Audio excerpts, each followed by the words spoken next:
तयार झाला आहे घरच्या घरी टेस्टी पिझ्झा. तुम्हीही करून बघा. लाईक, कमेंट आणि सबस्क्राईब करायला विसरू नका फ्रेंड्स. हॅलो फ्रेंड्स, कसे आहात? आज मी बनवते व्हेज पिझ्झा. पिझ्झा बनवण्यासाठी लागणारं साहित्य, हा पिझ्झा बेस मी विकत आणलेला आहे. इकडे आहे चीज, मेयोनीज, टोमॅटो सॉस आहे, पिझ्झा बेस आहे. इकडे आहे कापलेली ढोबळी मिरची, किसलेलं गाजर, कट केलेला कांदा आहे, चौकोनी आकारात कट केला आहे, आणि टोमॅटो. तर आत्ता आपण बनवायला सुरुवात करूया. सगळ्यात पहिल्यांदा मी घेते सॉस लावूया. टोमॅटो सॉस आहे तो पसरवून घेते. पूर्ण पिझ्झाला चारी बाजूने असा पसरवून घ्यायचा गोल, म्हणजे चवीला छान लागतं.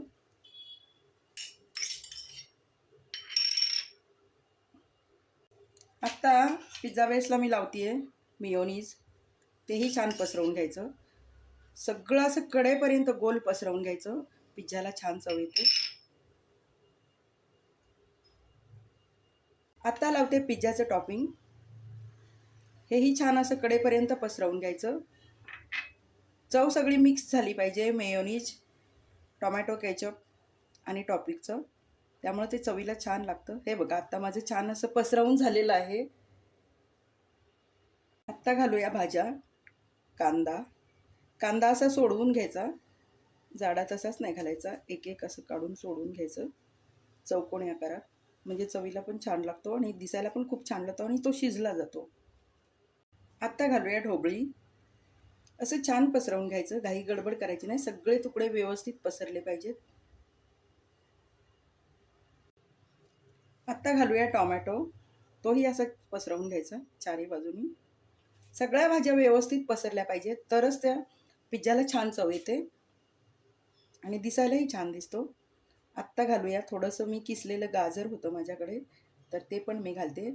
तुम्ही स्वीट कॉर्नही घालू शकता, पण आत्ता ते माझ्याकडे नाही आहे. हे बघा, कलर किती छान दिसतोय. आत्ता सगळ्यात शेवटी घालते मी किसून चीज घालणार आहे. हे बघा, चीज तुम्ही मोझरेला तुमच्याकडे असेल तरी वापरू शकता, हे असेल तरी वापरू शकता, तुम्हाला हवं तेवढं वापरू शकता. तर मी हे बघा असं चीज चारी बाजूने किसून घातलेलं आहे.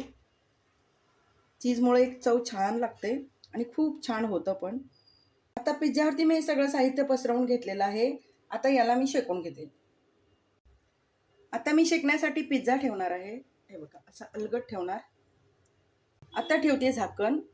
एक 5 ते 7 मिनिटात पिझ्झा तयार होईल. तयार झाला आता पिझ्झा. मी काढून घेते. खूप छान झालेला आहे हे बघा, आणि चवीला तर अप्रतिम लागणारच. त्याबद्दल